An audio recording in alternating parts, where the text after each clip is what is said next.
Well, hey friends, welcome back to Watavue Mountain. As you can see, yep, you guessed it, we're still at the mountain, still doing work. Absolutely beautiful day today. It's like 73 degrees right now. It's absolutely unbelievable. Normally this time of the year is when we get snow, if we're gonna get snow down here. So, I hate to say that word, but there it is. So, hey, thanks for coming. Thanks for checking us out. We really hope you're enjoying this this tiny cabin, this mini cabin build series. We are slowly but surely making progress, and we're glad you're here. So thanks for coming. As always, sit back, relax, get yourself something to drink. Enough of me running my mouth. Let's get to busy.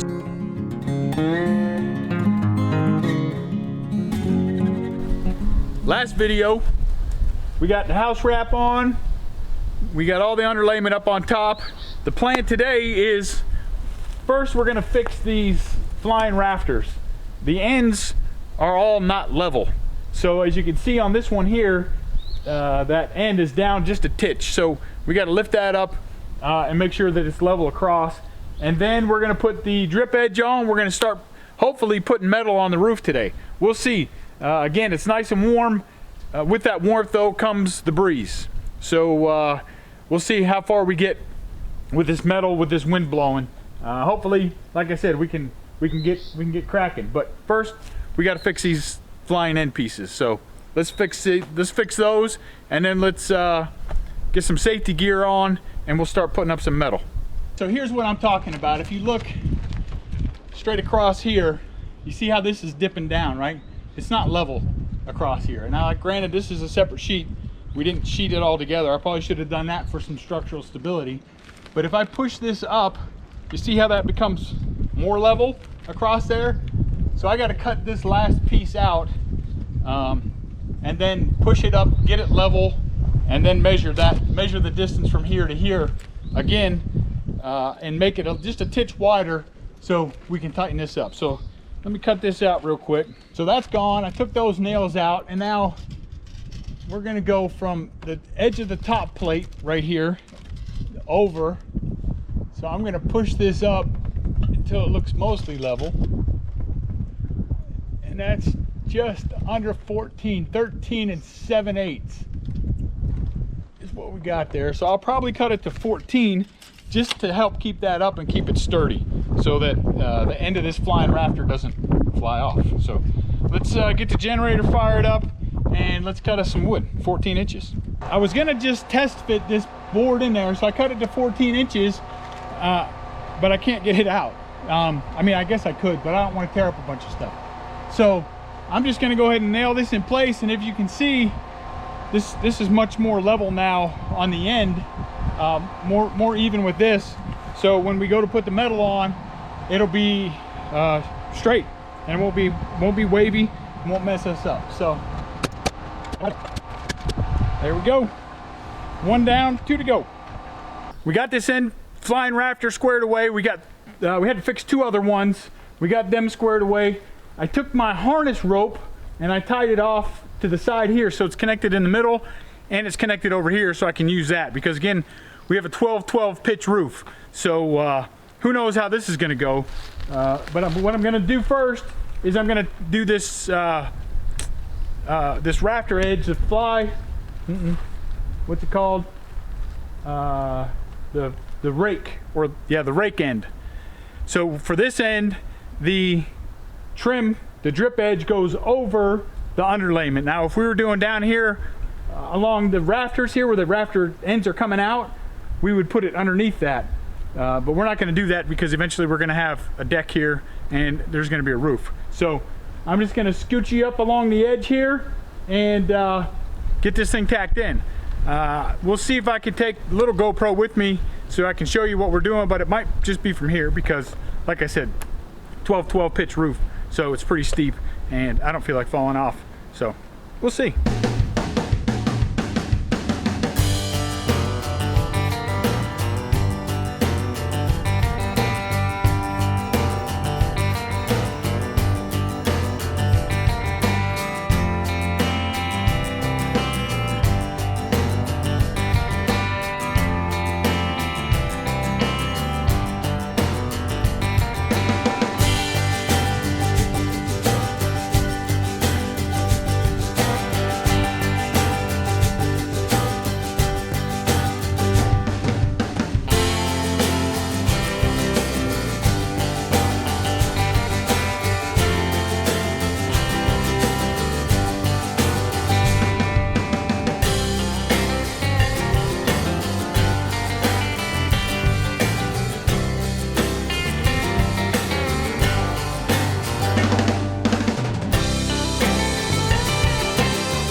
Well, maybe plan C. That's gonna make for a long day right there, trying to do that. So let me figure something else out. These chunks of rake edge are only 10 feet long. So we got up both sides on the south side. So we have a gap at the top, about 3 feet on each side. So what I'm gonna do is I'm gonna measure back, and I already did, but just so you can see. So I marked 7 foot mark so that I have some overlap with the rake edge that I already have up there. So there's our 7 foot mark. I came back here to 42 inches to 3.5 feet. And then what I'm gonna do here is I'm gonna make a snip right here. Come around this way. So I'm gonna cut this right here so that when we go to put that up on the roof, I can just bend that, overlap it onto itself, and then the back side will stay covered on the peak of the roof, if that makes sense. So I'll try to show you once I get up there. But that's all we're doing. Got to cut this down to size, and then the reason I went 7 feet instead of 6 feet is so that I have overlap. If I didn't already say that, I want about 6 inches of overlap. So we're just going to cut this here, and then back up the ladder in the wind.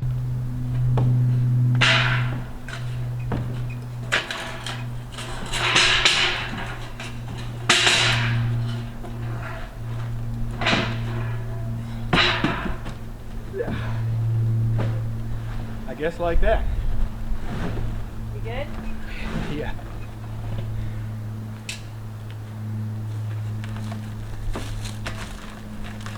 So there's my crease that I made. Nice and easy. See, I got about 6 inches of overlap there. And I'll have about 6 inches of overlap there. So now I'm just gonna nail it in place, but I can't GoPro and nail at the same time. But you get the idea. So, and I'll probably try to straighten that out a little. Got a little cattywampus on me, but nobody's gonna see it way up here except for me, but I'll know. So we'll straighten it out.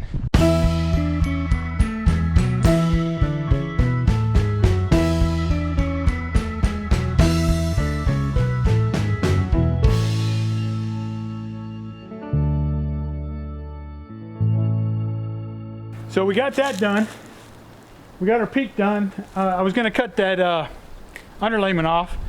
I'll probably get it after we do the tin, which is not gonna be today. I gotta figure out a better system, because as you'll see, maybe, nope, you won't see. Maybe if the side camera, nope, you won't see it. Totally missed it, but I could not get this side of that piece nailed down.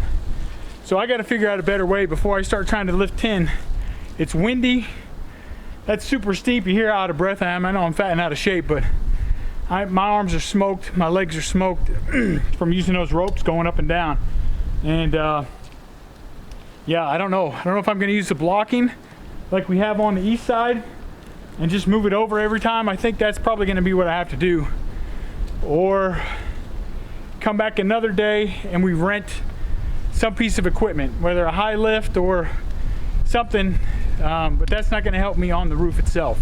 So let me think about this. We're either going to be back today or tomorrow or some other day.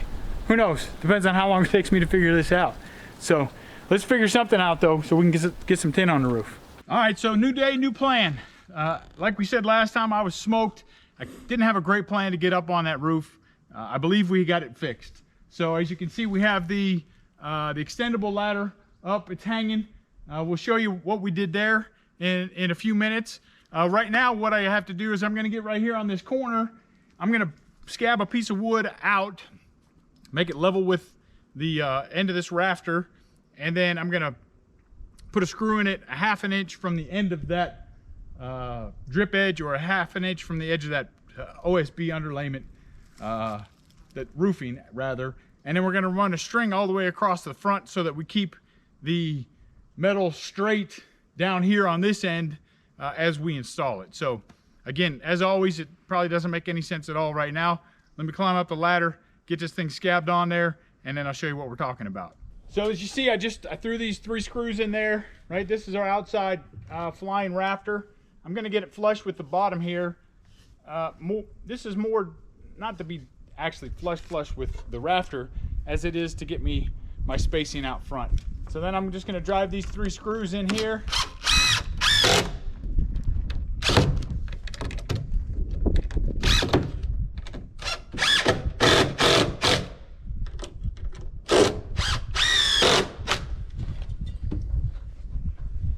Then I'm going to take my tape measure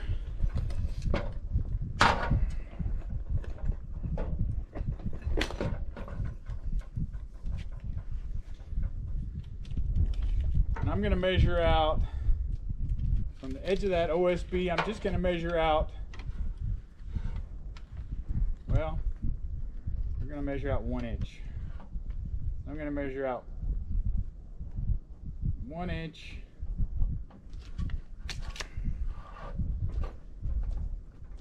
And I'm going to drop 1 more screw right there at that 1 inch mark.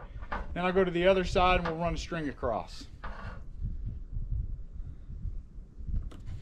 Finally got the tin laid out.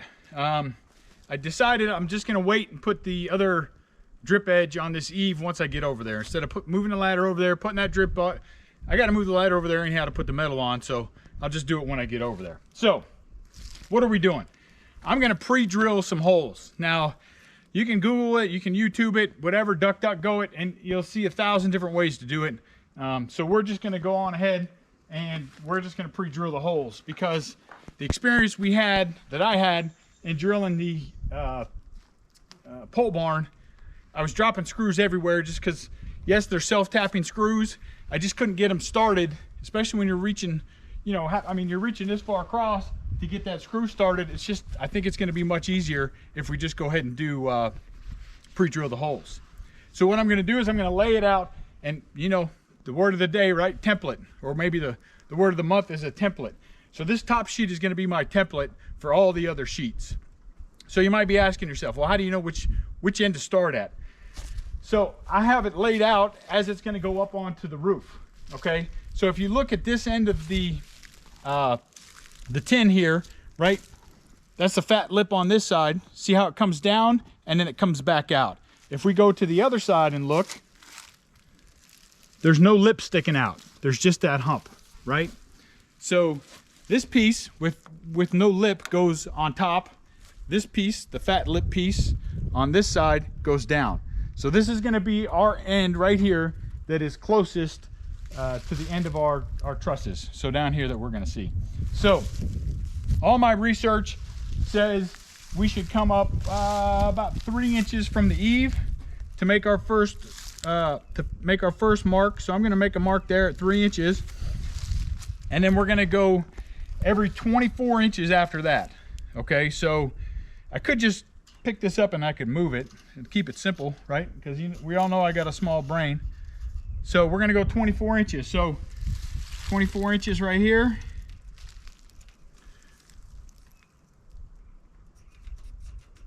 $24, $48 is next, right? All right, what's next? 72, is that right? 48, 50, 68, 72. Yep, we'll go with 72. 72 plus 24. So we can go 1 foot, 2 foot, that's 8 feet now. Then we're gonna go to 10 feet. And 12 feet. All right, so now I'm gonna move all this junk out of the way, and I'll do the same thing on the other side. Then we'll show you what's next. We tried with the chalk line, we just didn't like it, because obviously that chalk line's not going all the way down into these ribs, and we're not drilling into this part, we're drilling on the flat part. So we just decided we're gonna use the 4-foot level, and we're gonna mark all this out.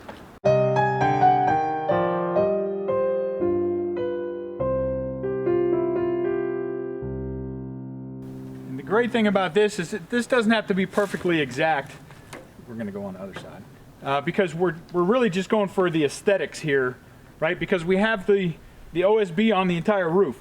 So in reality, it doesn't matter where we put the screws as long as we don't hit those gaps that we have up there.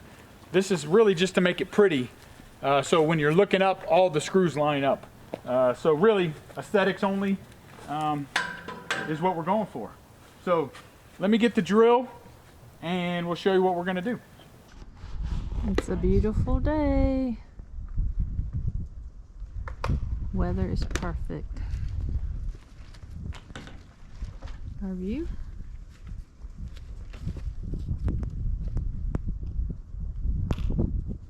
Gotta go back. Yeah. All right, whatever I saw, I think it's the Roofing Professionals or something, said to use a 3/16 inch bit to drill these holes. Nope, stay close. I didn't do that. This is a 9/64, and as you can see, it's about the same size as our screw. I don't want to make it a bigger a bigger hole than our screw, so 9/64 bit is what I'm going with. And then along the marks that we made here, so because this is the edge that's going to be on the bottom and we want to prevent that uplift, I'm gonna drill 2 holes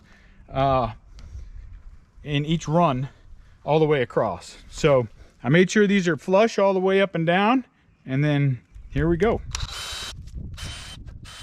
And I'm also trying to make sure that I'm getting enough in the center of this so that when that screw goes in, the washer will sit nice and flush. So don't get too close to the ridges or you're gonna end up hosing yourself. All right, there you go. I'm just gonna keep working my way down. It's gonna be boring to watch, so we'll probably turn the camera off. I'll just go ahead and finish this out, and then we'll start, hopefully, getting some tin on the roof.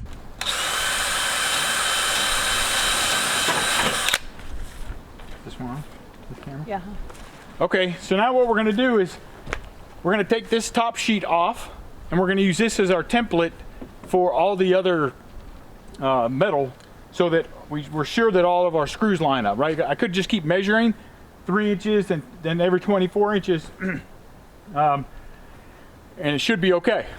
But we know Murphy lives on Watavue Mountain, so we're gonna save this as a template, so we can just pull some more tin off as we go, and then we'll drill some more holes. So let's take this, slide it off. We'll get this lined up over here and see if we can't get at least one piece of tin up on this roof today. One thing I need to talk about before we get up on the roof and start screwing. We got everything in place. The holes are done. These, right? We already talked about the size hole we drilled. All right. We got to talk about these washers. We want these washers to make contact, but we don't want them to squish out the side. So as much as I love to use the impact, I'm not going to use the impact. I'm going with the 9-ton actual brushless drill here. And then what I've done is I've gone and I've set the top here, the chuck, so that it will stop when I drill these in. Now this is just me practicing on this OSB here, but you see as I go in, I don't want it super tight so that it's pushing out, but I don't want it so loose that it'll spin. See, if I got it right there and that washer spins around, that's too loose. But if I go, well, it's not even gonna, it won't even tighten down on this. Oh, I'm hitting the sawhorse. See how it's all squished out now? You don't want that either. Okay, so you got to find that in between. Where was I at? I was at 4, I think. So, and again, this is just practicing on the OSB. Once I get up on the roof, it might be a little bit different. So nice and easy. Don't want it squishing. So that's the plan. So that's what we're going to do once we get up on the roof, is try to keep it from squishing out. So now, enough of me jabbering. Let's get some tin on the roof.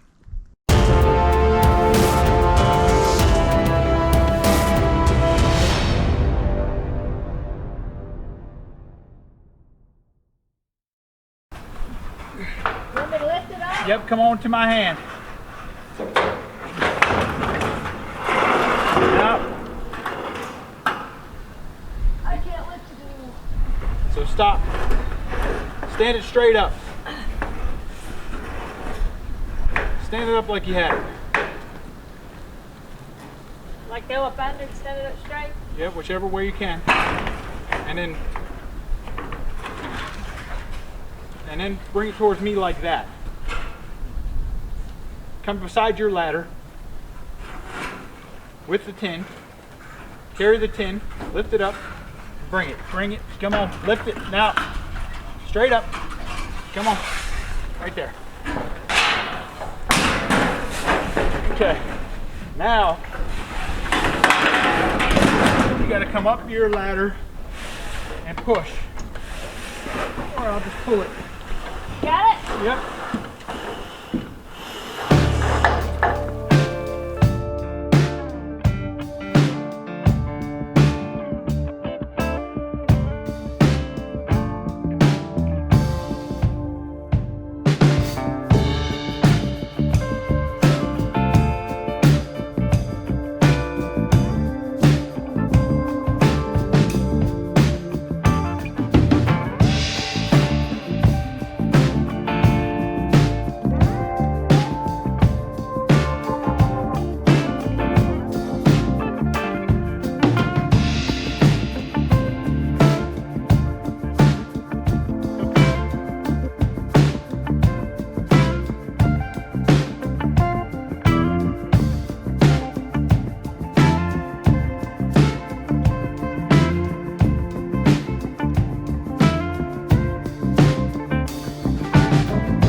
we're in the home stretch here on the roof. As you see, I'm still on the roof. We're right here at this end. And as you can see from the other view at the cannon view, we got some overhang that we got to cut off. So we knew this was going to happen, right?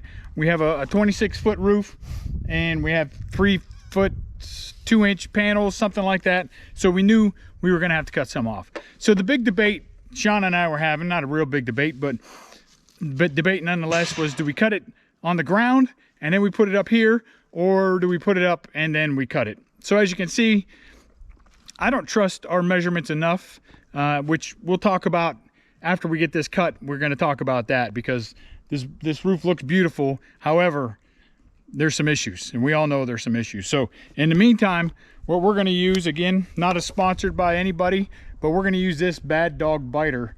Less bark, more bite. We're going to see how this bad boy works. So I'm going to take this up there. I'm going to hook it to the drill, to the big drill that we've been using to put the screws in.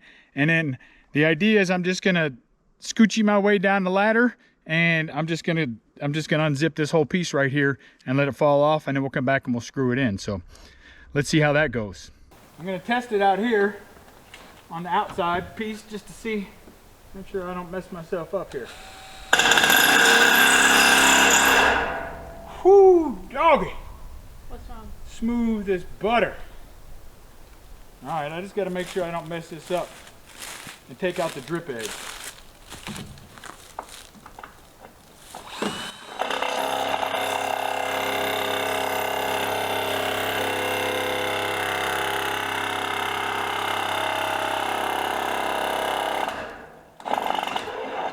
How's that looking? Perfect. Like I got just a titch of an overhang, but not much? Yep. Oh, golly. Like just a titch. Blake Allen, lifesaver, dude. Lifesaver.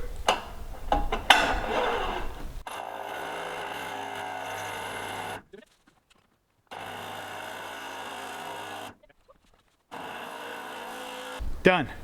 Half the roof done. Way easier with that ladder. I know that thing up there is not, and I'll bring that down. We'll do something with the GoPro where I'll show you exactly what we did. But that's one of those U-shaped things to help just keep you off of a building or something. But golly, does it work great. Then I moved the rope onto the top of that ladder, and then we'll talk about my belt also, because I decided to not go with the harness today. Instead, I'm going with my Superman belt that is designed to keep you from falling out of helicopters. And so smooth as butter. Let me grab the GoPro though and show you. It looks great, doesn't it? Screws are lined up, the bottom edge is lined up, everything's looking pretty. But let's walk and talk, and we got some issues we got to get worked out. So let's take a walk. It's super windy, as always. Welcome to the mountain. So as you can see, it looks pretty good. Our screws lined up straight, just like we talked about. I didn't put these screws in at the bottom on purpose because I'm going to come back and I'm going to put some of that rubber gasket in there to help keep the wasps and stuff from getting up underneath there. So what do we got here? Look, nice and straight all the way across. But what do you see there? Look at how far that comes out. That's insanity. So we know, if you remember when we were doing the OSB wood on the roof, on the ceiling, not the ceiling, but the roof, we had some issues. We had some spacing in between up there, and some stuff just got out of whack. So it just is what it is. I tried in a previous video, I tried to square up the roof a little bit more with some toe straps and some other stuff. I couldn't get it straight. So what we did was kind of, you know, the theme we have in some other videos is lipstick on a pig. We just went ahead and made the roof look straight, because R&R building sometimes says if it looks straight, it is straight, and this is straight. The metal is straight. There's no doubt about it. The great thing is none of this is going to matter in the future, because we're going to have an overhang that comes off of that to either a parking area or to another deck. So you're not going to see that. So that's why I'm not really stressing about it, because I know eventually that's just going to get covered up, even though it is right by the door. But hopefully folks aren't paying that much attention. They're more looking at the screws saying, wow, all your screws are straight. That looks great. So, so that's where we're at. All right, day 2 in the books for the roof, right? Day 1 was the drip edge on this side, and then I was just smoked. I was done. So we're gonna call that day 1. You know, again, all truth and transparency all the way across. I'm not trying to sugarcoat anything. I'm not trying to cover anything up. I'll tell you everything we do as we go. So day 1 was that, and then I was done. I was finished. Day 2, much better. Turned out much better. Like I said, we do have some issue with the way this is lining up on the edge, but the metal is straight, and we're gonna put something on the side anyhow. Like I said, it's either gonna be a carport or it's gonna be a roof for the deck. So again, I'm not worried about that. So we're good. I think it was a great day. We did about maybe 5.5 hours of work, and I'm telling you, pre-drilling those holes is the way to go. If anybody tells you don't pre-drill your holes, the only reason I could think of to not pre-drill holes is the issue we have down here now. Is I have holes, but I don't have any wood underneath it.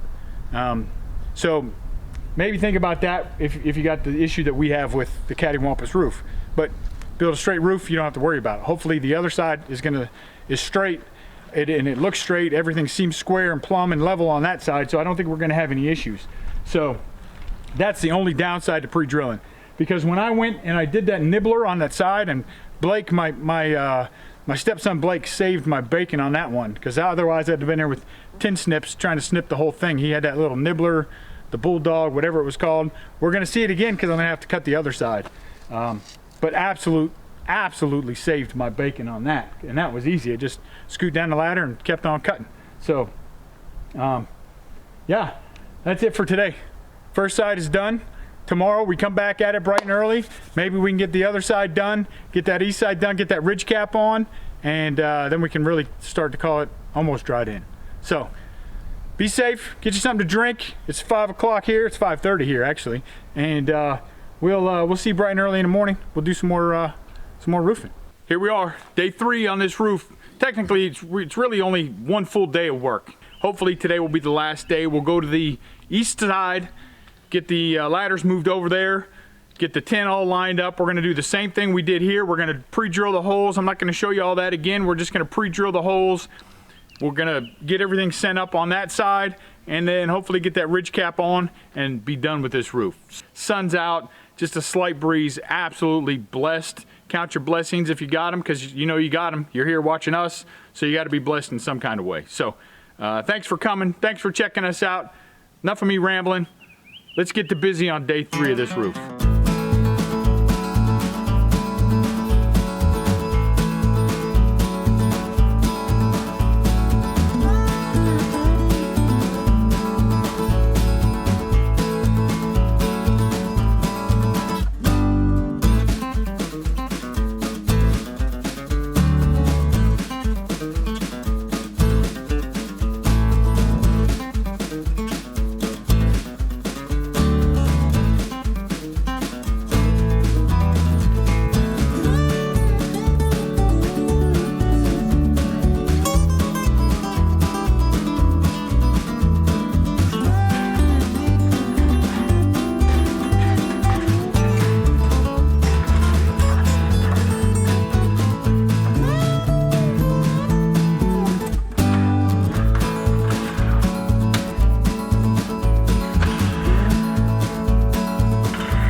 So this is what I was afraid of. You can see here's our ridge cap and there's our gap. It's at least a 2-inch gap. I'll measure it and see what it is exactly. It covers on this side. It would be okay here on the east side, but west side down here. So this is the side where it drifted off the bottom. It still looks good up here, nice and straight. It just, we went down too far. So we're gonna have to go back, reorder the ridge cap, and probably make it a good solid 2 inches longer on each side. Like I said, I'll measure it and figure it out, but today's Sunday, so of course that means we gotta wait. We'll have to order it, special order it from the roofing folks, and then wait for them to make it and then go from there. So we'll wrap up day 3, but as you see, we got all the tins on. It looks good. We just got to finish this ridge cap, and we're done. But Murphy lives here at the mountain, so of course it's gonna be too short. So it is what it is. No crying over spilt milk. Let's wrap it up for today, and we'll see you next time. Now here we are at day 4. I went and got some Fatty McFatty ridge cap because our other standard 6 inches on each side was just a little too short.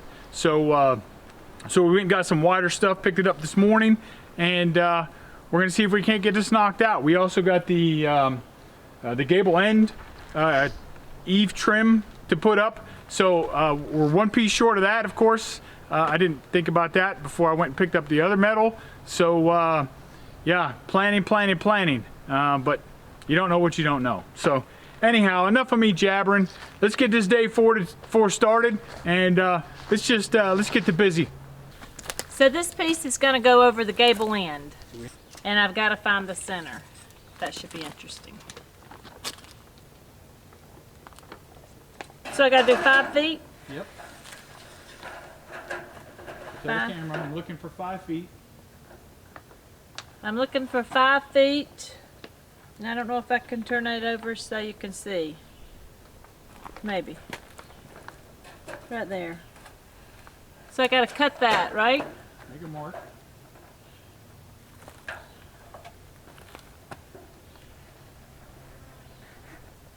Draw a line as straight as you can.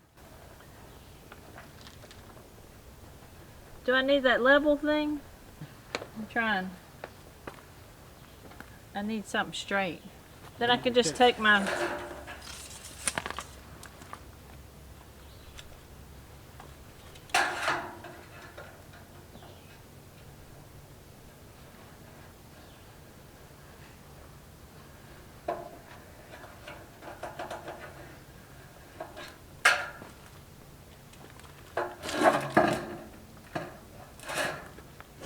Now I gotta do this? Nope, you're just gonna cut one side, that's it. Oh. Okay. I have Ed on the roof telling me what to do.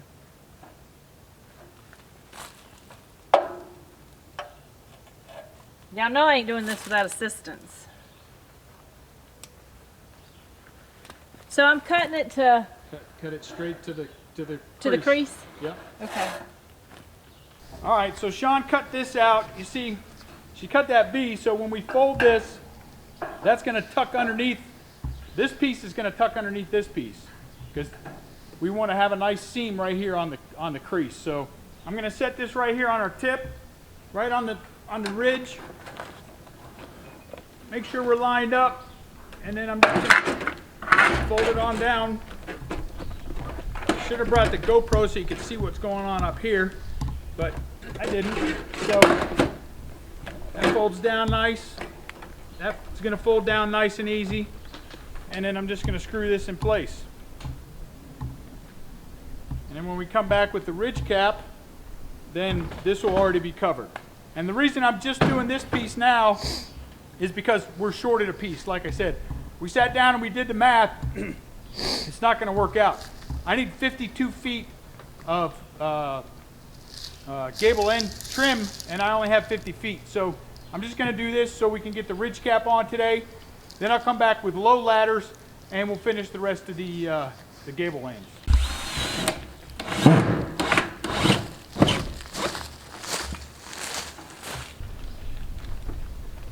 And I don't know if it's necessary, but I'm gonna put one right in the end as well, just to make sure this stays where I want it to stay.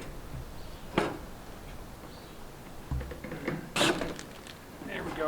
So it won't be super pretty from this side with this, but hopefully you can't really see it too much from down there. I can't tell from up here, but I think it looks fantastic from up here. So we'll see once we get down. I guess you can already tell on this side what it looks like. And then once we get the proper pieces, they'll just slide up underneath this piece and cover it all the way down, so we prevent the lift of the edge of this metal roof. So let me get a couple more screws in on each side, not all the way down, and then we'll start the ridge cap and get this thing finished up.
Technique. Well, there you go, friends. We're not truly completely finished, but we're calling this done. We got a little more buttoning up to do right here along this edge, and on the other 24-foot edge we're going to come back and we're going to put some foam, but I'm still thinking about that, because eventually, I don't know when, maybe in the next 6 months, might be the next 6 years, we're going to have a roof coming off of here, and if I do, I'm going to have to slide metal underneath this metal, so I'm still thinking about it. And then we were short, I don't know if you heard me say earlier, we were short one piece of this eave drip edge, and the math just wasn't working out. I kept trying to do the math on these 10-foot sheets. I need one more, so it'll go on the back side whenever we get it. I'm not worried about that right now. That's more aesthetics. Now, not yet. It'll help keep from having the wind catch underneath that metal, but there's already 5 feet at the top that's already buttoned up, so I'm not worried about that metal on the other side getting caught and getting ripped off. Plus there's screws all the way down it. So so there you go. So 4 days, really. The first day we worked for an hour, maybe. Yeah. And then today we've been out here for 3 hours. So I'd say realistically, if you get a good jump on this, 16 by 24, no experience, you could probably get this done in 3 days, or 2.5, 2 full days if you're out here at sunup. You don't have the wind, you know, all those little piddly things that we kept running into, and having the right materials, right? So it was hard. it was hard to keep this side straight. It looks beautiful from here, right? You look, all the edges all straight, the screws are all straight, but like I showed you earlier, we drifted hard off the edge down here, and then, like I said, we'll figure out what we're going to do with that later. Nothing right now because the roof is on, and that's all I really cared about. It looks great. The other side looks fantastic. It's straight, and then like we talked about previously, our ridge cap was just about an inch too short on this end where we drifted, so we went back, and I don't know if the kid was just being nice when I went to pick up. That's a 24-foot ridge cap, so I got 12 inches on each side, and the kid was like, listen, I got 3 professional roofers that do this on every one of their roofs. And I was thinking, well, I'm going to be the only, they're going to be laughing at me when I walk in to pick this stuff up. But nope, the kid was like, nope, I got 3 professionals. That's what they do, is a 12-inch ridge cap. So I don't feel so bad that I did it, even though I did it out of necessity. But it is what it is. It's on there. I think it looks fine. It doesn't look too ridiculously huge. And then I don't know if we captured the footage. Again, these batteries are kicking my butt. But Sean, while I was up on the roof, Sean took some of that foam, like a gasket foam sealant, that, not spray on, but the sticky back stuff, the black stuff, and rolled it on the inside of the drip edge. Nope, ridge cap, on the inside of the ridge cap. So when I screwed those down, we have foam in between. I'm not worried about ventilating the house because we're going to use spray foam in the roof, and it's not going to ventilate anyhow. What I am worried about are dirt daubers and wasps and hornets and every other kind of critter in the universe that lives out here in the woods when we're not here, crawling up underneath that metal and making a nice little home. So that's what we use the foam for, keep the critters out, not for ventilation. So there you go. That kind of wraps it up. We're going to call this done. Like I said, absolutely will never, I won't say never, it's highly unlikely that I will ever do a 12 pitch roof ever again. It's harder than it looks. I mean, I don't know, maybe it looked hard on the video for you, but I mean, literally, it's exhausting. Just being up there sitting on the top is exhausting because your legs are going numb, your butt hurts, this is sore, that's sore, your arms get tired, you use muscles you didn't think you had. So consider that if you're going to embark on this kind of journey.